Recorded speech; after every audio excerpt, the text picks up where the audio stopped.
Hello বন্ধুরা, class 9 এনসিইআরটির সায়েন্সের অধ্যায় 2 আজ আমরা করব রিভিশনের পারপাসটা আমরা প্রথম অধ্যায় দ্বিতীয় অধ্যায় অর্থাৎ যা যা পড়লাম, ওকে, প্রথম অধ্যায় পড়ার পরে তার রিভিশন করেছি, দ্বিতীয় অধ্যায় পড়ার পরে তার রিভিশন করব। এইভাবে প্রত্যেকটি অধ্যায় পড়ার পর তার রিভিশন আমরা করতে থাকব এবং এটি আশা করি অনেকটা বেশি ফল প্রদান করবে। যারা প্রথম অধ্যায় এবং তার রিভিশন পার্ট দেখোনি তারা অবশ্যই দেখে নিও, আর যারা গ্রুপে রয়েছে তাদের জন্য তো আলাদা ব্যবস্থা রয়েছেই। তারা যদি চাও শুধুমাত্র গ্রুপই ফলো করবে তাহলে গ্রুপই ফলো করতে পারো, ভিডিও দেখার আর দরকার নেই। যদি মনে করো না ভিডিও দেখি পড়তে ভালো লাগছে না, পরপর দেখি দাদা কিভাবে বলে, তাহলে চলো আমার সঙ্গে। এখানে তিনটে পার্টে আমি বলে দিই, তিনটে পার্টে ভাগ করেছি। সেই তিনটে পার্টের প্রথম পার্ট এটা, এরপরে দ্বিতীয় পার্ট, তারপরে তৃতীয়, তারপরে শেষ। সংক্ষিপ্ত নোটের মধ্যে কি কি আছে? জীবনের গঠনগত এবং কার্যগত একক কোনটা? সেল। কিছু জীব এককোষী, তাদেরকে বলা হয় কি? ইউনিসেলুলার। যেমন ব্যাকটেরিয়া, ইস্ট, কি কি আছে? Bacteria, east. আর কিছু জীব বহুকোষী, যেমন উদ্ভিদ এবং মানুষ। এবার 1665 সালে রবার্ট হুক প্রথম কর্কের স্লাইডে কোষ আবিষ্কার করেন এবং কর্ক কি ছিল? মৃত না জীবিত? অবশ্যই মৃত। প্রথম জীবনের উৎপত্তি কি বলছে? প্রশ্ন কি বলছে? জীবনের উৎপত্তি প্রাথমিক পরিবেশ কেমন ছিল বলে বিজ্ঞানীরা মনে করেন? এবার দেখো, প্রায় 3.5 বিলিয়ন বছর আগে ছোট ছোট জলাশয় বা উষ্ণ প্রস্রবণে প্রাণী উৎপন্ন হতো, সে বিষয়টি মনে করা হয়। উষ্ণ প্রস্রবণে বসবাসকারী ব্যাকটেরিয়াকে কি বলা হয়? থার্মোফাইলস। কি বলা হয়? থার্মোফাইলস। থার্মোফাইলস বা তাপপ্রেমী ব্যাকটেরিয়া। থার্মোফাইলস বা কি? তাপপ্রেমী ব্যাকটেরিয়া। কে প্রথম কোষ আবিষ্কার করেন এবং কবে? Robert Hooke, 1665। কর্ক কি ছিল? মৃত। রবার্ট হুক তার নিজের তৈরি মাইক্রোস্কোপ দিয়ে কি পর্যবেক্ষণ করে কোষ আবিষ্কার করেন? কর্কের একটি পাতলা স্লাইড পর্যবেক্ষণ করেন। সংক্ষিপ্ত নোটের পরের পাটে দেখো, কোষ অধ্যয়নের পদ্ধতি কিভাবে অধ্যয়ন করি। মানুষের চোখের রেজুলিউশন লিমিট কত? 0.1 মিলিমিটার। কই দেখার জন্য মাইক্রোস্কোপ ব্যবহার করা হয়? লাইট মাইক্রোস্কোপ, আলোর সাহায্যে, এবং ইলেকট্রিক মাইক্রোস্কোপ, ইলেকট্রন বিম ব্যবহার করে ছবি বড় করে দেখা হয়। এখানে একটু ঘিচিমিচি হয়ে গেছে, এটা বাদ দিই। এবার দেখো, মানুষের চোখ রেজুলেশন লিমিট কত? 0.1 মিলিমিটার বা 1000 মাইক্রোমিটার। লাইট মাইক্রোস্কোপের ম্যাগনিফিকেশন কিভাবে হিসাব করা হয়? আইপিল, কি বলছে? আইপিস এবং অবজেক্ট লেন্স ম্যাগনিফিকেশন গুণ করে, আইপিস এবং ম্যাগনিফিকেশন গুণ করে। এখানে ধরে নাও যে আইপিস এর ক্ষেত্রে 10x এবং অবজেক্টিভ লেন্স এটা 10x, দুটো গুণ করলে কত হয়? 100x। এবার যদি এটাকে আমি পরিবর্তন করে 20x, এটাকে পরিবর্তন করে 20x করি, তাহলে 20 গুণিত কত হবে? 20, কত হয়ে যাবে? 400। ন্যানোমিটার স্কেলে কোষের অতি সূক্ষ্ম গঠন দেখার জন্য কোন মাইক্রোস্কোপ ব্যবহার করা হয়? ন্যানোমিটার দেখার জন্য ইলেকট্রন মাইক্রোস্কোপ। কি ব্যবহার করা হয়? Electron microscope. একটি মাইক্রোস্কোপের দৃশ্যমান ক্ষেত্রের ব্যাস 5 মিলিমিটার। যদি ওই ব্যাস বরাবর 25টি পেঁয়াজের কোষ দেখা যায় তবে একটি কোষের আকার কত? বইতে ঠিক যে উদাহরণ রয়েছে সেটাই নেওয়া হয়েছে। 5 গুণ 1000, এটা করলে কি হবে? মিলিমিটার থেকে মাইক্রোমিটারে যাওয়ার জন্য 1000 দিয়ে গুণ করতে হবে, তাহলে কত হলো? 5000 মাইক্রোমিটার। একটি কোষের আকার আমি বের করব। এবার এখানে কটা আছে? 25টি কোষ আছে, তাহলে একে যদি 25 দিয়ে ভাগ করে দিই তাহলে কত আসছে? 200 মাইক্রোমিটার।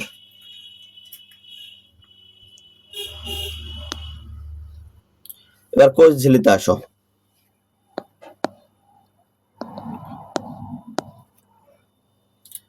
অটো সিলেক্টেড প্রিভিয়াস টুল। ওকে, কোষ ঝিল্লিতে প্লাজমা পর্দা বলা হয়। কোষ ঝিল্লি কি বলা হয়? প্লাজমা পর্দা বলা হয়। কোষ ঝিল্লিকে প্লাজমা পর্দা বলা হয়। এটি কোষের বাইরের সীমানা। এটাকে কি বলা হয়? কোষের বাইরের সীমানা। একটি পছন্দমূলক ভেদ্য পর্দা। কি বলছে? এটি পছন্দমূলক ভেদ্য পর্দা। কেন? বা ইংলিশে কি বলা হচ্ছে? Selectively permeable membrane. কেন বলা হয়? কিছু পদার্থকে ভিতরে, কোষের ভিতরে যাতায়াত করতে অনুমতি দেয়, অর্থাৎ কোষের মধ্যে যাচ্ছে, বেরিয়ে আসছে, কিন্তু কিছু পদার্থকে কোষের মধ্যে যেতে দিচ্ছে না। তরল mosaic model, fluid mosaic model এর গঠন ব্যাখ্যা করে। কি বলছে? ফ্লুইড মোজাইক মডেল এর গঠন ব্যাখ্যা করে। কার গঠন? এই পর্দামূলক, পছন্দমূলক ভেদ্য পর্দা এর গঠন ব্যাখ্যা করে। এটি কি দিয়ে তৈরি? লিপিড এবং প্রোটিন দিয়ে তৈরি। লিপিড এবং কি দিয়ে তৈরি? প্রোটিন দিয়ে তৈরি। ওকে, দেখো এইগুলো সমস্ত কিন্তু পিওইকিউতেই আসে, এরকম কিছু না। তোমার এরপরে কাজ কি হবে?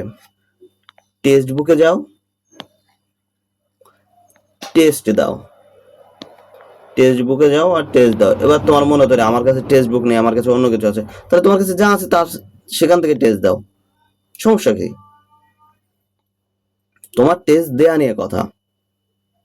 এবং টেস্ট যত বেশি দেবে, মিনিমাম আমার কথা 30 থেকে 40টা টেস্ট দেবে যে কোনো পরীক্ষার জন্য, ফুল লেন্থের। এবং কি করে টেস্ট দেবে তার একটা ভিডিও আমি বানিয়ে দিয়েছি, অর্থাৎ টেকনিশিয়ান গ্রেড 3-র জন্য বলে দিয়েছি। তার মধ্যে সমস্ত ডিটেলস রয়েছে। চলো, তরল মোজাইক মডেল এর গঠন ব্যাখ্যা করে। এটি লিপিড আর প্রোটিন দিয়ে তৈরি। পুরুত্বগত 7 থেকে 10 ন্যানোমিটার। কোষ ঝিল্লিকে পছন্দমূলক ভেদ্য পর্দা কেন বলা হয়? কারণ এটি কিছু পদার্থকে কোষে প্রবেশ করতে বা বের হতে দেয়, কিন্তু অন্য পদার্থগুলোকে কি করে? বাধা দেয়। কোষ ঝিল্লির গঠন ব্যাখ্যাকারী মডেলের নাম কি? কোষ ঝিল্লি গঠন ব্যাখ্যাকারী মডেলের নাম কি? তরল মোজাইক মডেল। কি? ফ্লুইড মোজাইক মডেল বা তরল মোজাইক মডেল। কোষ ঝিল্লি প্রধানত কি দিয়ে তৈরি বলো? লিপিড আর প্রোটিন দিয়ে তৈরি। কোষ ঝিল্লি কোন উপাদানটি গেটকিপার হিসেবে কাজ করে? প্রোটিন। আরেকবার দেখো, এটা মাঝে মধ্যে ভুলে যেতে পারো। কোষ ঝিল্লিতে কোন উপাদানটি গেটকিপার হিসেবে কাজ করে? প্রোটিন। এবার দেখো, এখানে স্টার দিয়ে রেখেছি, কোনটার কোন প্রশ্নের গুরুত্ব কতটা বেশি। কোষীয় পরিবহন, ব্যাপন এবং অভিস্রাবণ, ডিফিউশন অ্যান্ড অসমোসিস। ব্যাপন কি? উচ্চ ঘনত্বের স্থান থেকে নিম্ন ঘনত্বের স্থানে কণার যে স্বতঃস্ফূর্ত চলন, স্বতঃস্ফূর্ত চলন, তাকে বলা হয় ব্যাপন। উদাহরণ হিসেবে কি ধরতে পারি? ধূপ। ধরো ধূপকাঠি তোমার ঘরের এক কোনায় রেখে দিলে, সেটা কি হবে? সেই গন্ধটা তোমার ঘরের চারপাশে ছড়িয়ে পড়লো। এটা কিসের মাধ্যমে? হ্যাঁ, নিম্ন ঘনত্বের স্থান এ চলে আসছে, উচ্চ ঘনত্বের স্থান থেকে কোথায় চলে আসছে? নিম্ন ঘনত্বের স্থানে। এটা কিসের মাধ্যমে? স্বতঃস্ফূর্ত চলনের মাধ্যমে। এবার দেখো, অভিস্রাবণ কি? একটি পছন্দমূলক ভেদ্য পর্দার মাধ্যমে, পছন্দ মানে পারমিয়েবল, কি পড়েছিলাম ওটা? কই গেলে? সিলেক্টিভলি পারমিয়েবল মেমব্রেন, মানে পছন্দমূলক ভেদ্য পর্দা। এর মধ্য দিয়ে উচ্চ জলের ঘনত্ব, লঘু দ্রবণ থেকে নিম্ন জলের ঘনত্বে ঘন দ্রবণ দিকে জলের চলন কে কি বলা হয়? অভিস্রবণ। অভিস্রবণ উদাহরণ হিসেবে কি ব্যবহার করতে পারো? কিসমিস। কিসমিসের মধ্যে তোমার তো উচ্চ ঘনত্ব, আর বাইরে কি? নিম্ন ঘনত্ব, মানে বাইরে তুমি জল রেখেছো, এবার শুধু জল রেখেছো, এবার জলটা ধীরে ধীরে কোথায় যাচ্ছে? কিসমিসে যাচ্ছে।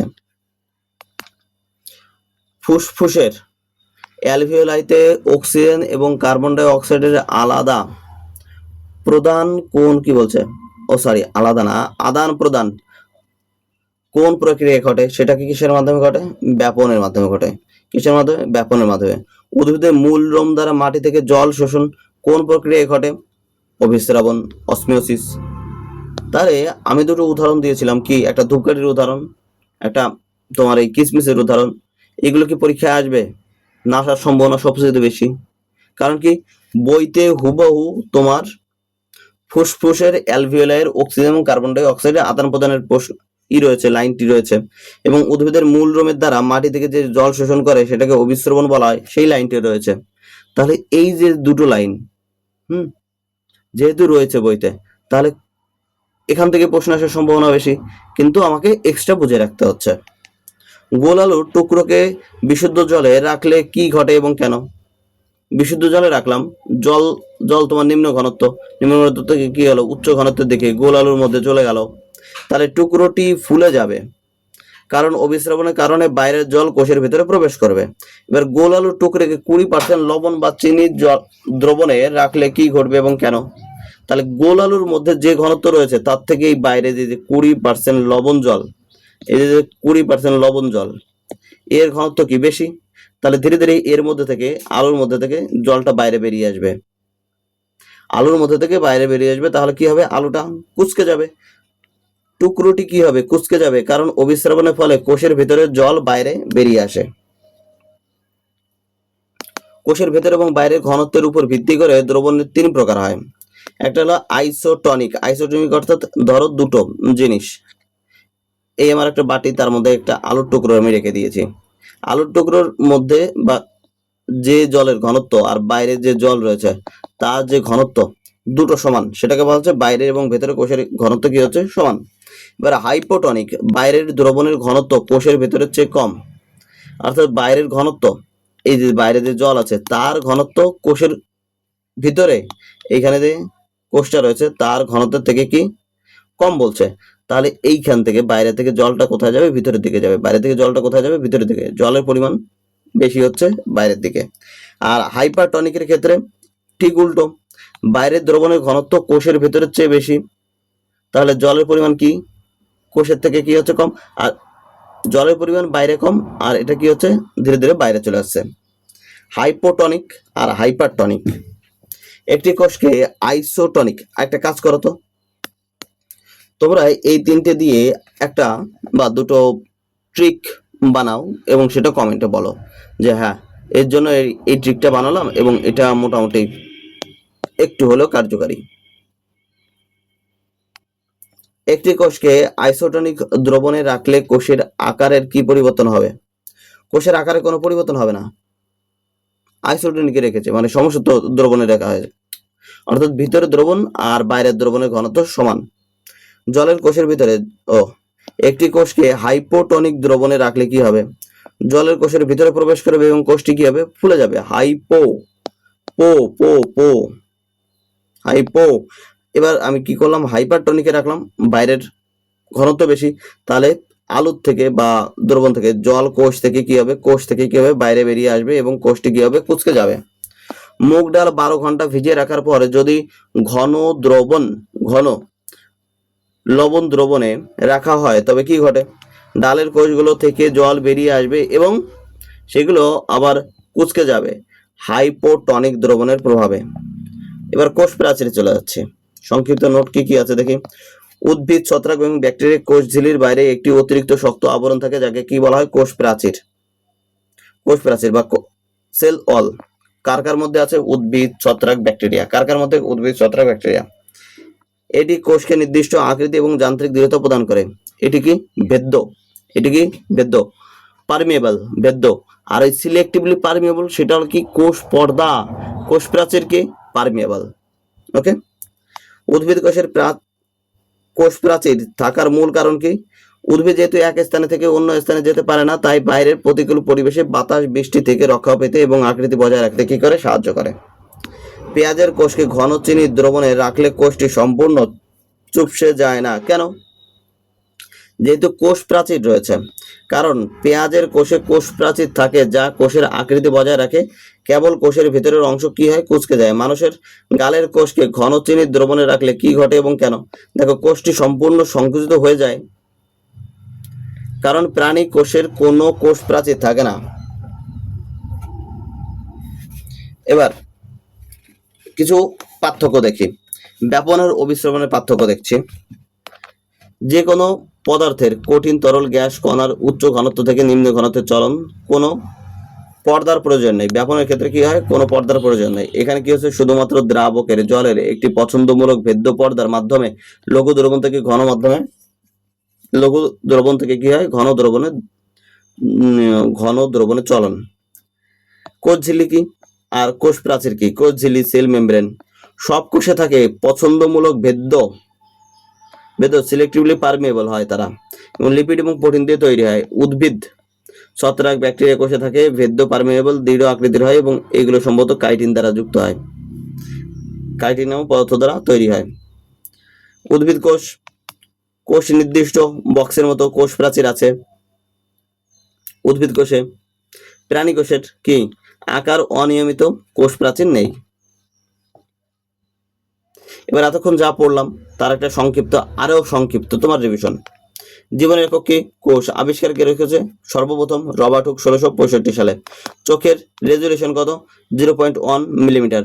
1 মিলিমিটার ইকুয়াল টু কত? 1000 মাইক্রোমিটার। 1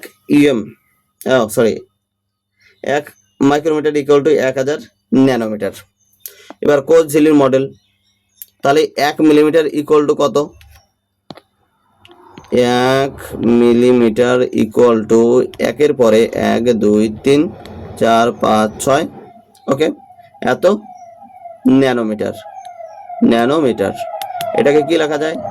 10 ইন্টু 10 পর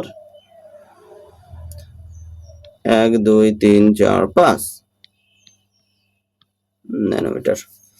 কোষ ঝিল্লির উপাদান লিপিড এবং প্রোটিন বেদ কত? 7 থেকে 10 ন্যানোমিটার। পছন্দমূলক ভেদ্য পর্দা কোষ ঝিল্লি, আর ভেদ্য পর্দা সেটাকে বলা হয় কি? কোষ প্রাচীর। ভেদ্য পর্দা সেটা কি? কোষ প্রাচীর। ব্যাপন উচ্চ ঘনত্ব থেকে নিম্ন ঘনত্বে যায়, আর অভিস্রাবণ পদার্থের মাধ্যম দিয়ে চলায়। হাইপোটনিক দ্রবণ কোষ ফুলে ওঠে, হাইপারটনিক দ্রবণে কি হয়? কোষ কুঁচকে যায়। উদ্ভিদ কোষের আকারে ঠিক রাখে কোষ প্রাচীর। ইলেকট্রন মাইক্রোস্কোপ ন্যানোমিটার স্কেলে গঠন দেখতে ব্যবহৃত হয়। ওকে, আমাদের এই হলো তোমার প্রথম পার্ট। এখন আমি চলে যাব দ্বিতীয় পার্টের জন্য। এটা বাদ দাও, এটা কিছু একটা হলো না, ঠিক আছে। ক্লাস 9, এই তো part 1 complete. Chapter 2 part 1, chapter 2 part 2। যারা এই গ্রুপে নেই তারা চাইলে গ্রুপে অ্যাড হতে পারো, সম্পূর্ণ তথ্য দেওয়া রয়েছে ভিডিওর মাধ্যমে। ভিডিওটা একবার দেখে তারপরেই যোগাযোগ করবে। কোষ প্রাচীর এবং কোষের নমনীয়তা। প্রাণী কোষের কোষ প্রাচীর না থাকায় তারা সহজে আকার পরিবর্তন করতে পারে। এই নমনীয়তা প্রাণী কলার চলনে সাহায্য করে। কি বলছে? এই নমনীয়তা চলনে সাহায্য করে। আর উদ্ভিদ কোষ প্রাচীর প্রধানত সেলুলোজ দ্বারা গঠিত। এটি গ্লুকোজ অণু দ্বারা গঠিত এক প্রকারের কার্বোহাইড্রেট। আমাদের খাদ্যে সেলুলোজ রাফেজ, কি বলছে? সেলুলোজ রাফেজ হিসেবে কাজ করে। আমাদের খাদ্যে সেলুলোজ রাফেজ হিসেবে কাজ করে, যা পরিপাকে সাহায্য করে।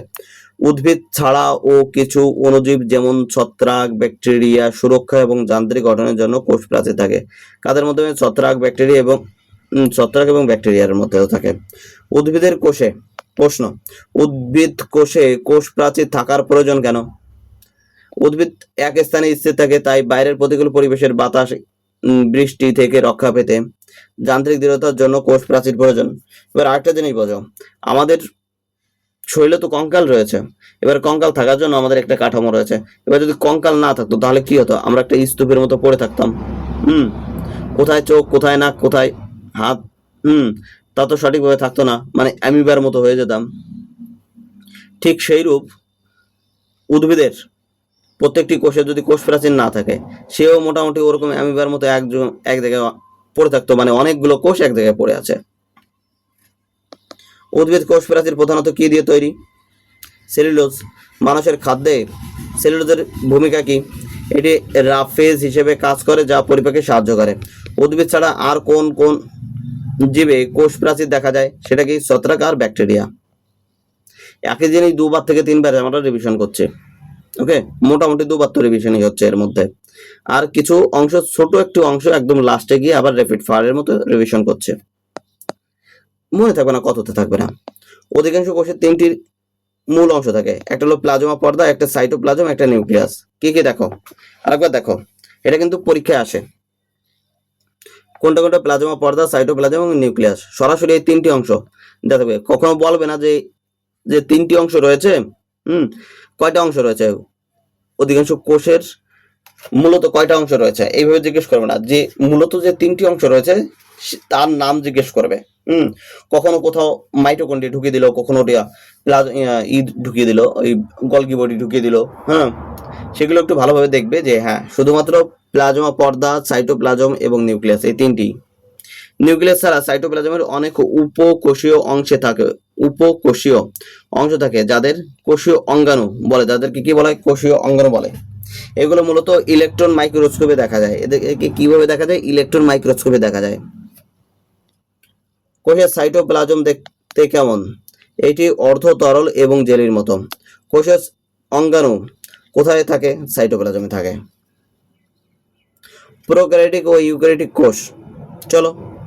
প্রোক্যারিওটিক এদের সুগঠিত নিউক্লিয়াস এবং পর্দা বেষ্টিত কোষীয় অঙ্গাণু থাকে না। প্রো মানে আদি, ক্যারিয়ান মানে নিউক্লিয়াস, অর্থাৎ উদাহরণ হিসেবে কি দেওয়া হচ্ছে? ব্যাকটেরিয়া, এদের জেনেটিক ডিএনএ সাইটোপ্লাজমের একটা নির্দিষ্ট স্থানে থাকে যাকে নিউক্লিয়েট বলে। যাকে কি বলা হয়? নিউক্লিয়েট বলে। এই যে নিউক্লিয়াস, এদের যে কোষ বা প্রোক্যারিওটিক যে কোষীয় অঙ্গাণুগুলো রয়েছে তাদের কোষ পর্দা থাকে না। এবার ইউক্যারিওটিকের, এদের সুগঠিত নিউক্লিয়াস এবং কোষ পর্দা বেষ্টিত অঙ্গাণু থাকে। প্রকৃত ক্যারিয়ান নিউক্লিয়াস, উদাহরণ উদ্ভিদ ও প্রাণী কোষ। ইউক্যারিওটিক কোষে সূক্ষ্ম তন্তুর একটি নেটওয়ার্ক থাকে যাকে সাইটোস্কেলেটন বলে। যাকে কি বলা হয়? সাইটোস্কেলেটন বলা হয়। এটি কোষের আকৃতি বজায় রাখে, চলাচলে সাহায্য করে এবং অভ্যন্তরীণ পরিবহনে কাজ করে। সাইটোপ্লাজমে সঞ্চিত স্টার্চ উদ্ভিদ কোষে বা ক্যালসিয়াম অক্সালেট বা সিলিকার স্ফটিকে সেল ইনক্লুশন বলে। সাইটোপ্লাজমে সঞ্চিত স্টার্চ উদ্ভিদ কোষে যা ক্যালসিয়াম অক্সালেট বা সিলিকার স্ফটিক সেল ইনক্লুশন বলে। তাদেরকে কি বলে? সেল ইনক্লুশন বলে। অকোষীয় বস্তু যেমন কি ভাইরাস, ভাইরয়েড, প্রিয়ন। কি ভাইরাস, ভাইরয়েড, প্রিয়ন। ব্যাকটেরিয়া কোষে কোন ধরনের নিউক্লিয়াস থাকে? ব্যাকটেরিয়া কোষে অনুন্নত নিউক্লিয়াস বা নিউক্লিয়েট থাকে। এদের সুগঠিত নিউক্লিয়াস থাকে না। পর্দা বেষ্টিত কোষীয় অঙ্গাণু কোন ধরনের কোষে থাকে? না, প্রোক্যারিওটিকে থাকে না। ইউক্যারিওটিক কোষের আকৃতি বজায় রাখতে এবং চলাচলে সাহায্য করে কে? সাইটোস্কেলেটন।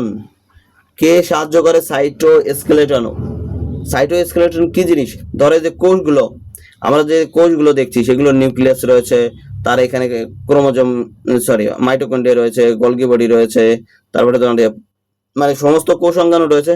তার পাশে দেখবে মোটামুটি, এরকম আমি বলবো না যে একদম পুরোপুরি দেখা যাচ্ছে, যেগুলো এখনো দেখোনি, মোটামুটি এরকম হালকা হালকা ছোট ছোট দাগের মতো থাকবে। এগুলো উচ্চ অণুবীক্ষণ যন্ত্রের মাধ্যমে দেখা যায়, যেটা মোটামুটি প্রথম ধাপে দেখা নাও যেতে পারে। আরো উচ্চ ইলেকট্রনিক যন্ত্রের মাধ্যমে যেটা দিয়ে পরিষ্কার ভাবে দেখা সম্ভব, অনেক বড় করে দেখা সম্ভব, তার মাধ্যমে দেখা যায়। সাইটোস্কেলেটন মানে এখানে 3টি অঙ্গাণু পেয়েছিলাম, কই গেল? সাইটোপ্লাজমের একটা রূপ তোমার সাইটোস্কেলেটন, ওকে, যেটা কোষের কি করে? কাঠামো বজায় রাখে। এটি কোষের আকৃতি বজায় রাখতে এবং চলনে সাহায্য করে কি? সাইটোস্কেলেটন। উদ্ভিদ কোষে সঞ্চিত স্টার্চ বা স্ফটিককে কি বলা হয়? Cell inclusion. কি বলা হয়? Cell inclusion. ভাইরাস, ভাইরয়েড এবং প্রিয়ন এর মধ্যে পার্থক্য কি? ভাইরাসের প্রোটিন আবরণ এবং জেনেটিক বস্তু থাকে, ভাইরয়েডের প্রোটিন আবরণ থাকে না। প্রিয়নে জেনেটিক বস্তু থাকে না। প্রিয়নে কি বলছে? জেনেটিক বস্তু থাকে না। আরেকবার দেখো, ভাইরাসে প্রোটিন আবরণ এবং জেনেটিক বস্তু থাকে, ভাইরয়েডে প্রোটিন আবরণ থাকে না কিন্তু জেনেটিক আবরণ থাকে। তাহলে জেনেটিক বস্তু থাকে ভাইরয়েডে। প্রিয়নে কি থাকে না? জেনেটিক বস্তু থাকে না, শুধু মিসফোল্ডেড প্রোটিন, শুধুমাত্র কি? মিসফোল্ডেড প্রোটিন থাকে। তারপরে নিউক্লিয়াস কোষের নির্দেশনা কেন্দ্র। নিউক্লিয়াস কি? এর একটি দ্বিস্তরীয় আবরণ থাকে যাকে নিউক্লিয় পর্দা বলে। কত দ্বিস্তরীয় আবরণীয় পর্দা থাকে?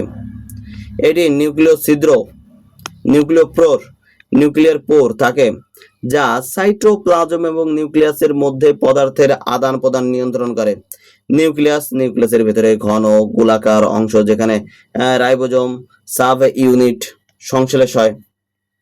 ক্রোমোজোম নিউক্লিয়াসের ভেতরে দেওয়া থাকে এবং কোষ বিভাজনের সময় দণ্ডাকার দেখায়। এগুলো ডিএনএ এবং বিশেষ প্রোটিন দিয়ে তৈরি। জিন ডিএনএ এর কার্যকারী খণ্ড বা অংশকে জিন বলা হয়। বিভাজনরত নয় এমন কোষে ডিএনএ সুতোর মতো জালিকা আকারে থাকে, যাকে ক্রোমাটিন বলে। যাকে কি বলা হয়? ক্রোমাটিন বলে। কোষ বিভাজনের সময় এই ক্রোমোজোমে পরিণত হয়। কোষ বিভাজনের সময় এটা কি হয়? ক্রোমোজোমে পরিণত হয়। মানুষের পরিণত লোহিত কণিকা আরবিসি নিউক্লিয়াসে থাকে না। আরবিসিতে নিউক্লিয়াস থাকে না, প্রথমে নিউক্লিয়াস থাকে, পরে নিউক্লিয়াস বেরিয়ে যায়। ফলে হিমোগ্লোবিনের জন্য বেশি জায়গা পাওয়া যায় এবং এরা অক্সিজেনের পরিবহন করতে পারে। এদের আয়ুষ্কাল কত? প্রায় 120 দিন। রাইবোজোমের সাব ইউনিট কোথায় তৈরি হয়? নিউক্লিয়াসে। রাইবোজোমের সাব ইউনিট কোথায় তৈরি হয়? নিউক্লিয়াসে। আরেকবার দেখো, রাইবোজোমের সাব ইউনিট কোথায় তৈরি হয়? নিউক্লিয়াসে। ক্রোমোজোম কি কি দিয়ে তৈরি? ক্রোমোজোম কি কি দিয়ে? ডিএনএ এবং বিশেষ প্রোটিন দিয়ে তৈরি। ডিএনএ এর কার্যকারী খণ্ড বা কোষকে অংশকে কি বলা হয়? জিন বলা হয়। কি বলা হয়? জিন বলা হয়। বিভাজনরত নয় এমন কোষে ডিএনএ কি অবস্থায় থাকে? ক্রোমাটিন নামক সুতোর মতো জালিকায় অবস্থান করে। মানুষের পরিণত লোহিত রক্তকণে নিউক্লিয়াস থাকে না কেন? প্রথমে থাকে কিন্তু পরে থাকে না। কারণ কি? কারণ নিউক্লিয়াস না থাকায় হিমোগ্লোবিনের জন্য বেশি জায়গা পাওয়া যায়, যা বেশি পরিমাণে অক্সিজেনের পরিবহনে সাহায্য করে। আমি চ্যাপ্টার 2 পড়ানোর সময় একটি তথ্য দিয়েছিলাম, সেটি হলো কি, আরবিসি অর্থাৎ লোহিত রক্তকণিকার এর আকৃতি কেমন? এর আকৃতি কেমন? এটা কমেন্ট করবে।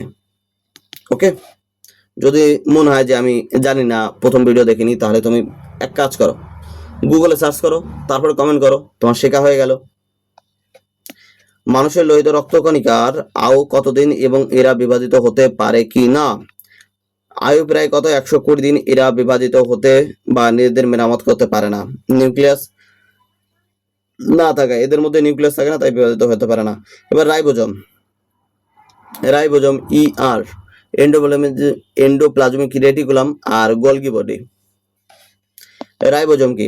প্রোটিনের তৈরির কারখানা। কি কাজ করে রাইবোজোম? কি কাজ করে? প্রোটিন তৈরি করে। প্রোটিন তৈরির কারখানা, প্রোটিন ফ্যাক্টরি। সাইটোপ্লাজমে যুক্ত অবস্থায় বা এন্ডোপ্লাজমিক রেটিকুলাম এর গায়ে যুক্ত থাকে। এবার এন্ডোপ্লাজমিক রেটিকুলামে যুক্ত থাকার কারণে এখানে কি হচ্ছে? মোটামুটি এটা অমসৃণ হচ্ছে। কি হচ্ছে? অমসৃণ হচ্ছে। এবার এন্ডোপ্লাজমিক রেটিকুলাম এটি নিউক্লিয়াসীয় পর্দার সাথে যুক্ত একটি নেটওয়ার্ক। একটা হলো রাফ এন্ডোপ্লাজমিক রেটিকুলাম, এর গায়ে রাইবোজোম যুক্ত থাকে, অমসৃণ দেখায়। প্রধান কাজ কি? প্রোটিন তৈরি এবং ক্ষরণ। প্রোটিন তৈরি করে এবং ক্ষরণ, যেমন অগ্নাশয় কোষে। এবার স্মুথ এন্ডোপ্লাজমিক রেটিকুলাম এর কাজ কি? রাইবোজোমে থাকে না, তাই মসৃণ। প্রধান কাজ কি? ফ্যাট এবং হরমোন তৈরি এবং সঞ্চয় করা। গোলগি বস্তু, এটি কোষের পোস্ট অফিস। এটাকে কি বলা হয়? কোষের পোস্ট অফিস। থেকে আসা, মানে এন্ডোপ্লাজমিক রেটিকুলাম থেকে আসা প্রোটিন আর লিপিডের পরিবর্তন, মডিফাই, বাছাই এবং প্যাকেজিং করে পরিবহনের জন্য পাঠায় বা লাইসোজোম তৈরি করে। পরিবহনের জন্য পাঠায় বা লাইসোজোম কি করে? তৈরি করে। 1898 সালে ইটালীয় বিজ্ঞানী ক্যামিলো গলগি। কে? 1898 সালে ইটালীয় বিজ্ঞানী ক্যামিলো গলগি প্যাচার স্নায়ু কোষে প্রথম, কার মধ্যে? প্যাচার স্নায়ু কোষে প্রথম গলজি বস্তু যখন করে। কোষের প্রোটিনের কারখানা কাকে বলা হয়? রাইবোজোমকে। অমসৃণ এন্ডোপ্লাজমিক রেটিকুলামের অমসৃণ কেন? কারণ কি এর গায়ে রাইবোজোম নেই। ফ্যাট এবং হরমোন তৈরি কোন অঙ্গাণুটি সাহায্য করে? মসৃণ এন্ডোপ্লাজমিক রেটিকুলাম। কোষের পোস্ট অফিস কাকে বলা হয়? গোলগি বস্তুকে। কেন বলা হয়? কারণ এটি পদার্থের প্যাকেজিং এবং পরিবহনের কাজ করে। এইগুলো কিন্তু প্রত্যেকটি পিওকিউতে এসছে, প্রিভিয়াস ইয়ারে প্রশ্নেই এসছে। তুমি রেলওয়ে যে কোনো পরীক্ষা ধরো, 2500 বা 3000 কোশ্চেন তো প্রত্যেকটা পরীক্ষায় আসে, সেখানে দেখবে এই 5টা প্রশ্ন তোমার কমন রয়েছে তার মধ্যে। এবার লাইসোজোমে আসি।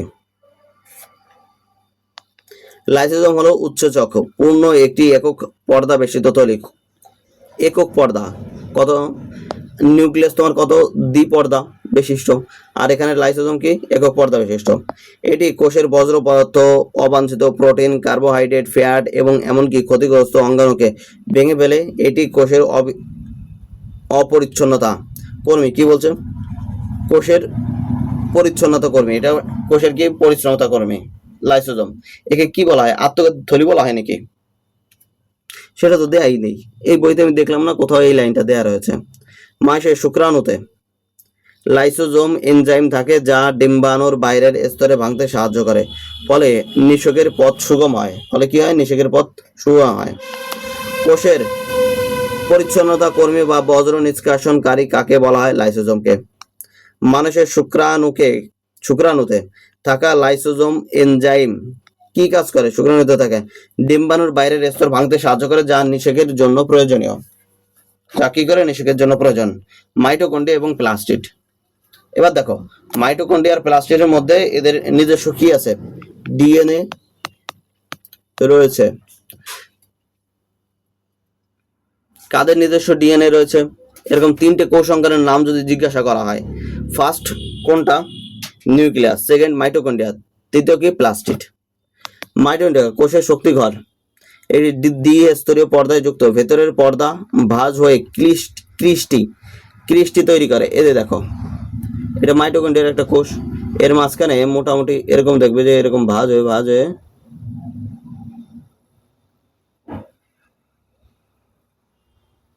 তৈরি করছে। এবার যদি এই কোষের মধ্যে ধরো এই একটা এরকমই রয়েছে, আর এটাই দেখো এই যে, তাহলে কার ক্ষেত্রে কার দৈর্ঘ্য বেশি? এই যে এইটুকুর, নাকি যে পেঁচানো যে জায়গাটা এইটুকুর? অবশ্যই পেঁচানো জায়গার এর দৈর্ঘ্য বেশি। তাহলে এটার কাজ কি? ক্ষেত্রফল বৃদ্ধি করছে। এবার দেখো, ক্রিস্টি তৈরি করে যা রাসায়নিক বিক্রিয়ার জন্য পৃষ্ঠতলে কি করে? ক্ষেত্রফল বাড়ায়। এখানে কোষীয় শ্বসনের মাধ্যমে খাদ্য ভেঙে শক্তি উৎপন্ন করে, যা এটিপি এডিনোসিন ট্রাইফসফেট অনুরূপে শক্তি সঞ্চিত করে। ওকে, এটিপির ফুল ফর্ম কি? Adenosine triphosphate. ভাগ্য ভালো হলে এটিপির ফুল ফর্মও তোমার আসতে পারে, ডিএনএ এর ফুল ফর্ম আসতে পারে, আরএনএ এর ফুল ফর্ম আসতে পারে পরীক্ষায়, তোমার ভাগ্য ভালো হলে। ওকে, কিন্তু এখন এই প্রশ্নগুলো খুব কম ব্যবহার করে। এবার প্রোটিন শুধুমাত্র উদ্ভিদ কোষে থাকে। প্লাস্টিড কোথায় থাকে? উদ্ভিদ কোষে থাকে। ক্লোরোপ্লাস্ট, ক্রোমোপ্লাস্ট আর লিউকোপ্লাস্ট, এই তিনটে প্লাস্টিডের মধ্যে রয়েছে। এবার সবুজ রঞ্জক ক্লোরোফিল থাকে যা সালোক সংশ্লেষণে সাহায্য করে। এর ভিতরে অর্ধ তরল পদার্থ এস্টোমা বলে। এর ভিতরে অর্ধ তরল পদার্থকে কি বলা হয়? এস্টোমা বলা হয়। এবার ক্রোমোপ্লাস্ট সবুজ ছাড়া অন্যান্য রঙের রঞ্জক যেমন হলুদ, কমলা, লাল থাকে।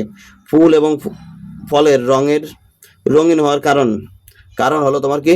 ক্রোমোপ্লাস্ট এটি পরাগযোগ ও বীজ বিস্তারে সাহায্য করে। লিউকোপ্লাস্ট এর কোনো কালার নেই, স্টার্চ, তেল বা প্রোটিন সঞ্চয় করে, যেমন আলু, ওল। মাইটোকন্ড্রিয়া এবং প্লাস্টিড উভয় নিজস্ব, এই যে দেখো, ডিএনএ এবং ডিএনএ এবং রাইবোজোম থাকে, তাই এরা নিজেদের কিছু প্রোটিন তৈরি করতে পারে।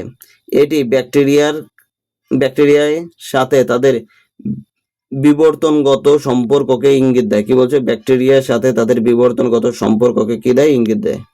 চলো এবার প্রশ্ন এই পেজটা শুধু কোষের শক্তিঘর কাকে বলা হয়? মাইটোকন্ড্রিয়া। মাইটোকন্ড্রিয়ার ক্রিস্টি কি কাজ করে? ভেতরে পর্দা ভাঁজ করে ক্রিস্টি তৈরি করে, যা রাসায়নিক বিক্রিয়ার জন্য পৃষ্ঠতলের ক্ষেত্রফল বাড়ায়। কোষের এনার্জি কারেন্সি বা শক্তির মুদ্রাকে কি বলা হয়? ATP adenosine triphosphate. ক্লোরোপ্লাস্টের ভিতরে অর্ধ তরল অংশকে কি বলা হয়? এস্টোমা। দেখো, গুরুত্বপূর্ণ পয়েন্ট কিন্তু বারে রিভিশন করছে। ফুল ও ফলের উজ্জ্বল রঙের জন্য কোন প্লাস্টিড দায়ী এবং কারণ কি? ক্লোরোপ্লাস্টে কি থাকে? ক্লোরোফিল থাকে। ক্রোমো বা কেমিস্ট্রির কথা মনে করো, ক্রোমো কেমিস্ট্রি, ক্রোমোপ্লাস্ট, কেমিস্ট্রির বিভিন্ন রঞ্জক আমি ব্যবহার করলাম এবং সেখানে কি হলো, বিভিন্ন কালার তৈরি হলো। এটি পরাগযোগ এবং বিস্তারের জন্য সাহায্য করে। আলুর কোষে স্টার্চ সঞ্চয় করে কোন প্লাস্টিড? লিউকোপ্লাস্ট। কোন দুটি অঙ্গাণুর নিজস্ব ডি এবং রাইবোজোম থাকে? ডিএনএ থাকে এবং রাইবোজোমও থাকে। মাইটোকন্ড্রিয়া আর প্লাস্টিড, মাইটোকন্ড্রিয়া এবং প্লাস্টিড। ভ্যাকুওল বা কোষ গহ্বর, ভ্যাকুওল কোষ গহ্বর। উদ্ভিদ কোষে সাধারণত একটি বড় কেন্দ্রীয় ভ্যাকুওল থাকে। উদ্ভিদ কোষের মধ্যে বড় কেন্দ্রীয় ভ্যাকুওল থাকে যা একটি পছন্দমূলক ভেদ্য পর্দা দ্বারা বেষ্টিত। ভ্যাকুওলের ভিতরে জলীয় তরল থাকে যাকে কোষরস বা সেল স্ল্যাপ বলে। এটি জল, খনিজ লবণ, শর্করা এবং বজ্র পদার্থ সঞ্চয় করে। জল সঞ্চয় করে একটি কোষের ভিতরে চাপ বজায় রাখে এবং উদ্ভিদ কোষকে কি করে, দৃঢ়তা প্রদান করে বা দৃঢ়তা বজায় রাখে। জল কমে গেলে উদ্ভিদ নেতিয়ে পড়ে যায়। প্রাণী কোষে ভ্যাকুওল সাধারণত ছোট হয় বা থাকে না। উদ্ভিদ কোষে ভ্যাকুওলের ভেতরে জলীয় তরলকে কি বলা হয়? কোষরস বা সেল সিরাপ বলা হয়। পর্যাপ্ত জল না পেলে উদ্ভিদ নেতিয়ে পড়ে, কেন? কারণ ভ্যাকুওলের জল হার এবং কোষ তার দৃঢ়তা কি করে, হারিয়ে ফেলে। সিনথেটিক বায়োলজি এবং ডিএনএ, সিনথেটিক বায়োলজি এবং ডিএনএ দেখি। বিজ্ঞানী জে ক্রেগ ভেন্টার ক্রেগ ভেন্টার এবং তার দল 2010 সালে সিনথেটিক বায়োলজির একটি গুরুত্বপূর্ণ আবিষ্কার করেন। মাইকোপ্লাজমা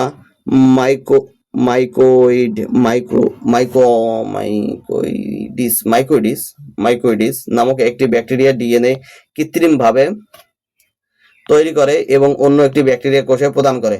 মানে একটার থেকে ডিএনএ নিয়ে আরেকটার ডিএনএ মধ্যে প্রকাশ করলো, মানে ভিতরে দিল, তাই তো। কোষটি নতুন ডিএনএ এর প্রদর্শনের মতো বৃদ্ধি এবং বিভাজন শুরু করে। এই পরীক্ষায় প্রমাণ করে যে ডিএনএ একটি কোষের গঠন এবং কাজ নিয়ন্ত্রণ করে।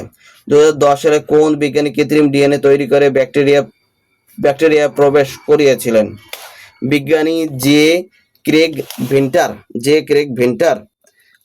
ক্রেগ ভেন্টারের পরীক্ষাটি কি প্রমাণ করে? ডিএনএ একটি কোষের গঠনের কাজ নিয়ন্ত্রণ করে।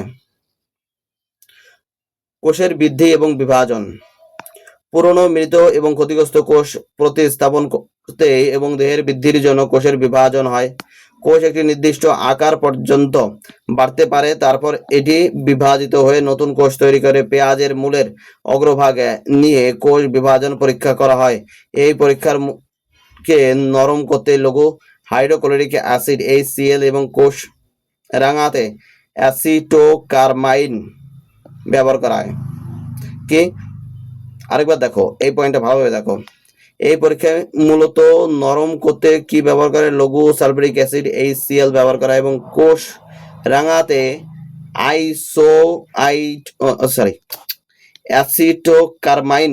অ্যাসিটোকারমাইন ব্যবহার করা হয়। কি ব্যবহার করা হয়? অ্যাসিটোকারমাইন ব্যবহার করা হয়। দেহের ক্ষয়পূরণ এবং বৃদ্ধির জন্য কোষ কি করে? কোষের বিভাজিত হয়ে নতুন কোষ তৈরি করে। পেঁয়াজের মূলের কোষ বিভাজন পর্যবেক্ষণ এর সময় কোন কোষ নরম করতে কি ব্যবহার করা হয়? লঘু হাইড্রোক্লোরিক অ্যাসিড।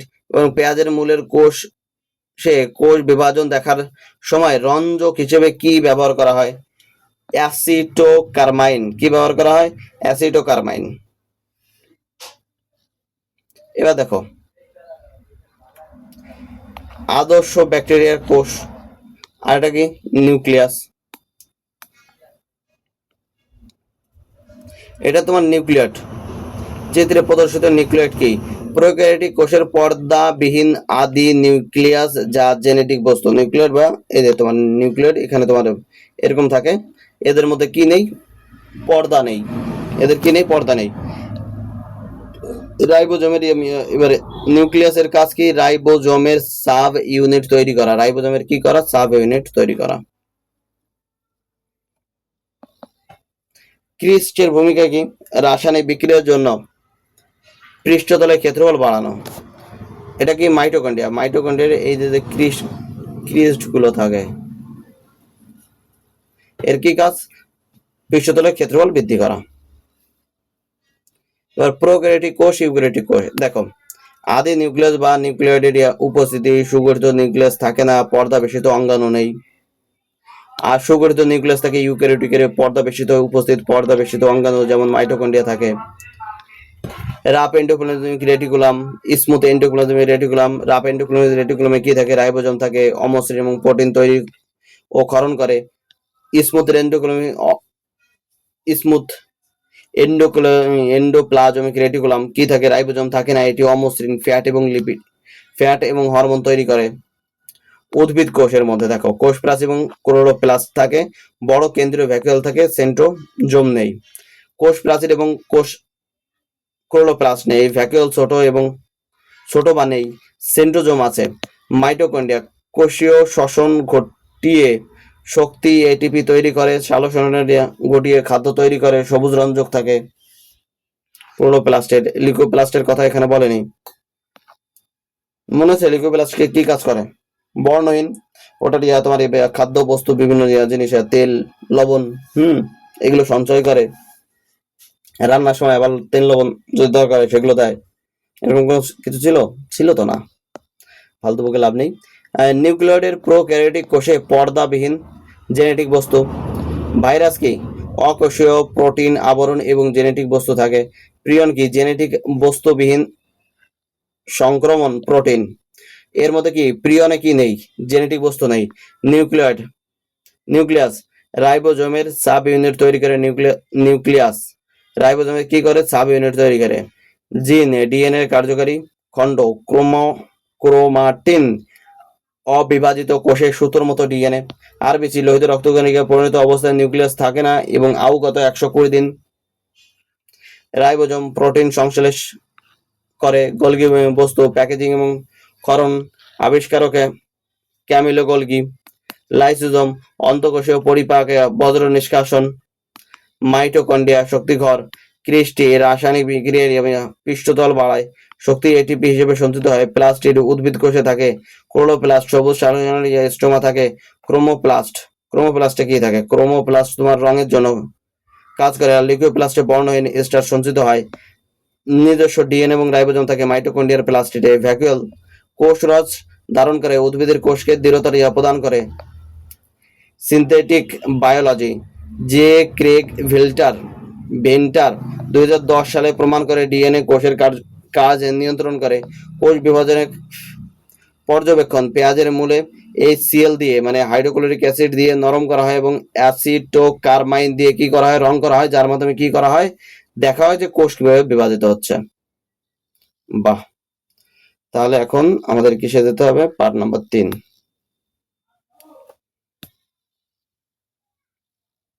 ওকে, অনেক সময় হয়ে গেল।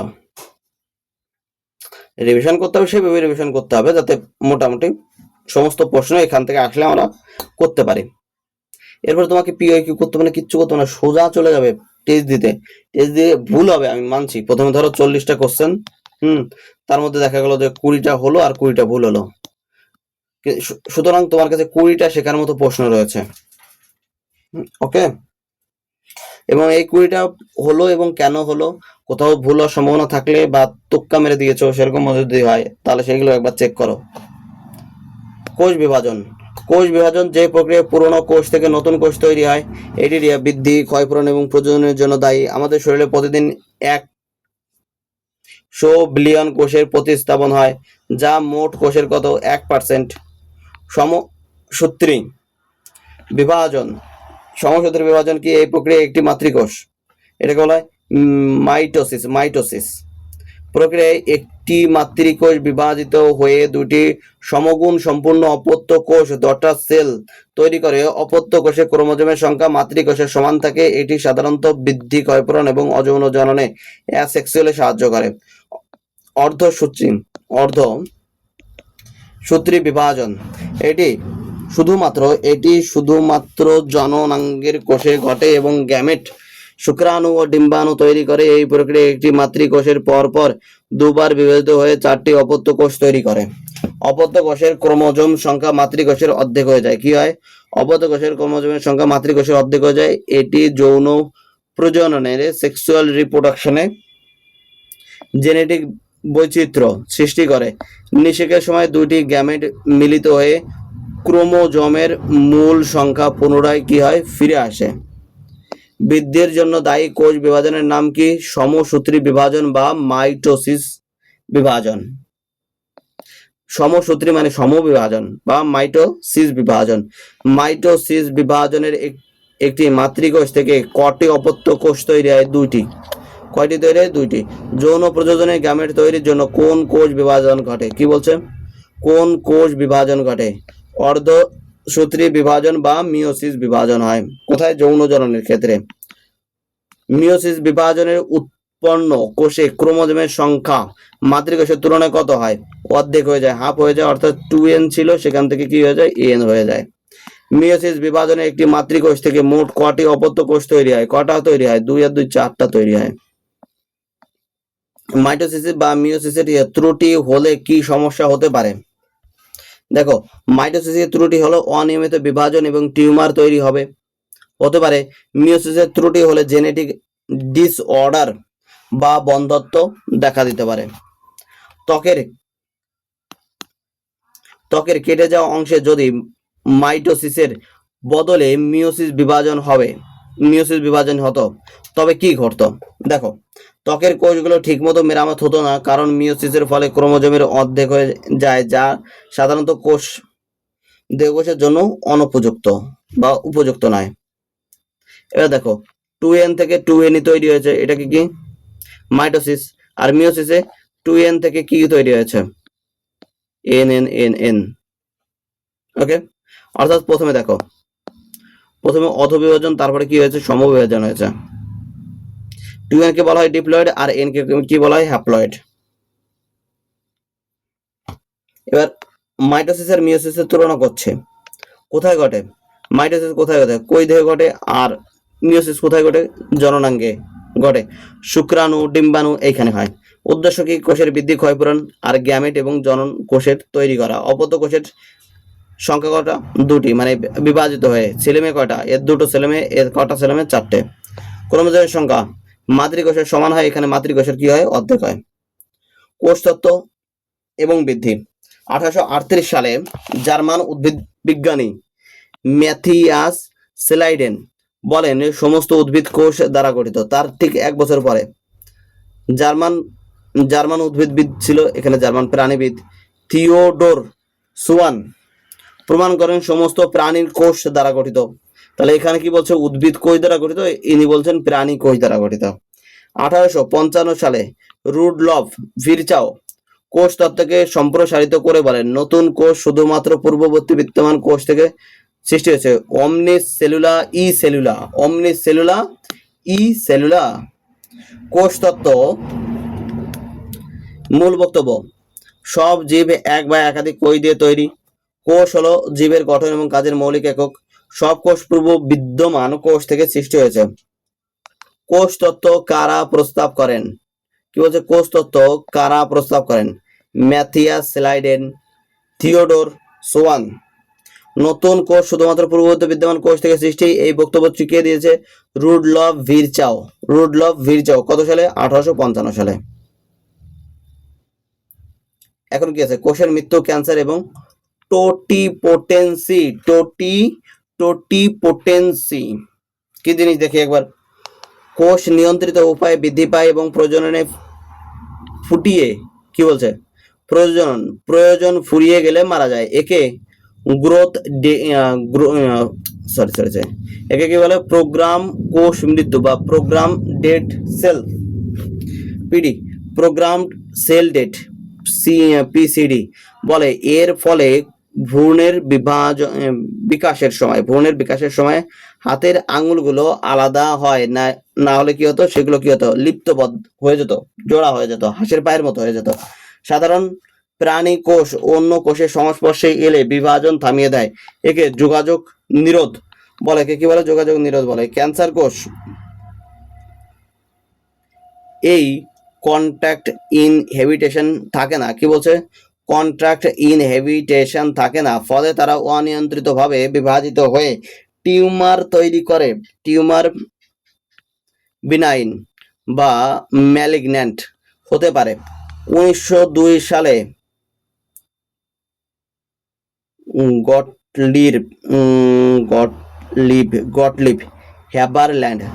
গটলিব হ্যাবারল্যান্ড প্রস্তাব করে যে উদ্ভিদের যে কোনো সজীব কোষ থেকে একটি পূর্ণাঙ্গ উদ্ভিদ তৈরি করা সম্ভব। কোষের এই বিশেষ ক্ষমতাকে কি বলা হয়? টোটিপোটেন্সি। বিশেষ ক্ষমতাকে কি বলা হয়? টোটিপোটেন্সি। কি বলা হয়? টোটিপোটেন্সি। এটি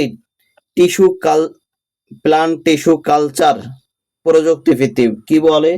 প্লান্ট টিস্যু কালচার প্রযুক্তি ভিত্তিক। প্রোগ্রামড কোষ মৃত্যু না হলে মানুষের হাতের কি অবস্থা হতো? হাতের আঙুল গুঁড়ো জোড়া বা লিপ্তবৎ হতো। ক্যান্সার কোষ অনিয়মিতভাবে বিভাজিত হয় কেন? কারণ ক্যান্সার কোষ যোগাযোগ নিরোধ ক্ষমতা হারিয়ে ফেলে। উদ্ভিদ কোষের একটি কোষ থেকে পূর্ণাঙ্গ উদ্ভিদ তৈরির ক্ষমতাকে কি বলা হয়?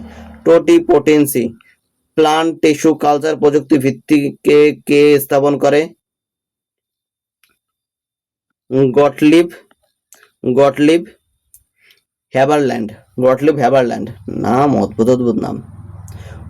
কোষ পালন এবং বৈজ্ঞানিক পদ্ধতি। জীব দেহের বাইরের বিশেষ পুষ্টি মাধ্যমে কোষকে বড় করা, বিভাজিত করার পদ্ধতিকে সেল কালচার বলে। এটি ওষুধ, ভ্যাকসিন এবং খাদ্য তৈরিতে ব্যবহৃত হয়। খাদ্য সংরক্ষণ।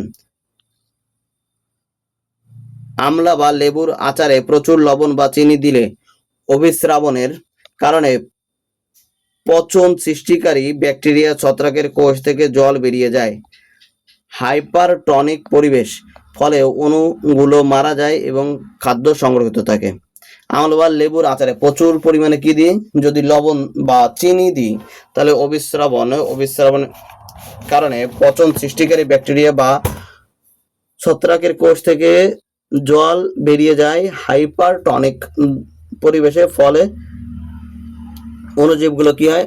মারা যায় এবং খাদ্য সংরক্ষিত থাকে। ভারতের বিখ্যাত বিজ্ঞানী অরুণ কুমার শর্মা ক্রোমোজোম নিয়ে গবেষণার জন্য বিখ্যাত এবং প্লান্ট ট্যাক্সোনমিতে গুরুত্বপূর্ণ অবদান রেখেছে। জীবনের বাইরে কোষ বৃদ্ধি করার পদ্ধতিকে কি বলা হয়? Cell culture. আচার সংরক্ষণে অতিরিক্ত লবণ বা চিনি কেন ব্যবহার করা হয়? অতিরিক্ত লবণ বা চিনি হাইপারটনিক পরিবেশ তৈরি করে, ফলে অভিস্রাবণের কারণে ব্যাকটেরিয়া ও ছত্রাকের কোষ থেকে জল বেরিয়ে যায় এবং তারা মারা যায়। ভারতের কোন বিজ্ঞানী ক্রোমোজোম নিয়ে গবেষণার জন্য বিখ্যাত? অরুণ কুমার শর্মা। একটি কোষ এক্স কে বিশুদ্ধ জল এবং একটি কোষ ওয়াই কে ঘন লবণ দ্রবণে রাখা হলো। কোষ এক্স ফুলে গেল এবং কোষ ওয়াই কুঁচকে গেল।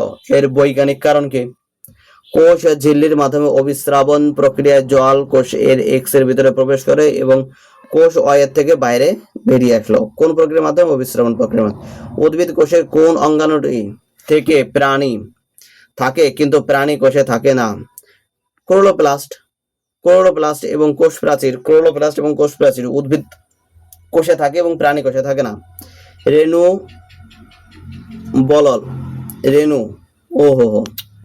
এখানে ওই রেণু সেই রেণু না, এটা রেণু একজন ব্যক্তি। বললো উদ্ভিদের সব অংশে এমনকি মূলেও প্লাস্টিড থাকে। রোহিত বলল মূলে থাকে না। কে সঠিক? রেণু সঠিক। কারণ কি? মূলে ক্লোরোপ্লাস্ট সবুজ না থাকলেও লিউকোপ্লাস্ট নামক বর্ণহীন প্লাস্টিড থাকে, যা কি করে? খাদ্য সঞ্চয় করে। যদি একটি ইউক্যারিওটিক কোষ থাকে, কোষ থেকে সমস্ত মাইটোকন্ড্রিয়া সরিয়ে নেওয়া হয়, তবে কি ঘটবে? কোষটি খাদ্য ভেঙে শক্তি তৈরি করতে পারবে না এবং মারা যাবে। ঝামেলা শেষ। সমসূত্রী বিভাজন বা মাইটোসিস দেহকোষে ঘটে। দুইটি অপত্য কোষ তৈরি করে। ক্রোমোজোমের সংখ্যা কি থাকে? সমান থাকে। বৃদ্ধি এবং ক্ষয়পূরণ করে। অর্ধসূত্রী বিভাজন বা মিওসিস জননাঙ্গে ঘটে। 4টি অপত্য কোষ গ্যামেট তৈরি করে। ক্রোমোজোমের সংখ্যা কি হয়ে যায়? অর্ধেক হয়ে যায়। জেনেটিক বৈচিত্র্য আনে। কোষ তত্ত্বের প্রবর্তক স্লাইডেন 1838 এবং সোয়ান 1839, তাই তো? ইনি তোমার উদ্ভিদের ক্ষেত্রে, ইনি তোমার প্রাণীর ক্ষেত্রে বলেছিলেন। এবং নতুন কোষ পুরনো কোষ থেকে তৈরি হয়েছে। ওমনি সেলুলা, ই সেলুলা, রুডলফ ভিরচাও 1855 সালে। যোগাযোগ নিরোধ স্বাভাবিক কোষ ও অন্য কোষ সম্পর্কে বিভাজন থামায়। ক্যান্সার কোষ এই ক্ষমতা কি করে? হারায়। প্রোগ্রাম কোষ মৃত্যু কোষের সুনিয়ন্ত্রিত কি বলছে? কোষের সুনিয়ন্ত্রিত স্বাভাবিক মৃত্যু, যেমন ভ্রূণের আঙুল তৈরি। টোটিপোটেন্সি কি উদ্ভিদের কোষের একটি কোষ থেকে পূর্ণাঙ্গ গাছ তৈরির ক্ষমতা। বিজ্ঞানী কি? হাবারল্যান্ড। অরুণ কুমার শর্মা ভারতীয় বিজ্ঞানী, ক্রোমোজোমের গবেষণার জন্য বিখ্যাত। খাদ্য সংস্করণ লবণ এবং চিনির হাইপারটনিক পরিবেশ তৈরি করে। অভিস্রবণের ফলে অণুজীবের জল শুকিয়ে তারা কি হয়? মারা যায়। সেল কালচার দেহের বাইরের পুষ্টি মাধ্যমে কোষ পালন করে। এবার ক্যান্সার এবং টিউমার মাইটোসিসের অনিয়ন্ত্রিত বিভাজনের ফলে ঘটে। প্লে লিস্টের মধ্যে সমস্ত ভিডিও পরপর সাজানো পেয়ে যাবে। এক। দ্বিতীয় কথা, ভিডিওটি লাইক না করে থাকলে লাইক করো, চ্যানেলটি সাবস্ক্রাইব করে না থাকলে সাবস্ক্রাইব করো। আর কিছু বলতে হবে? কমেন্ট অবশ্যই প্রত্যেকটা ভিডিওতে কমেন্ট করবে। আর কি বলবো তোমাদের, আর কি বলবো, টেলিগ্রাম চ্যানেলে অবশ্যই জয়েন করবে।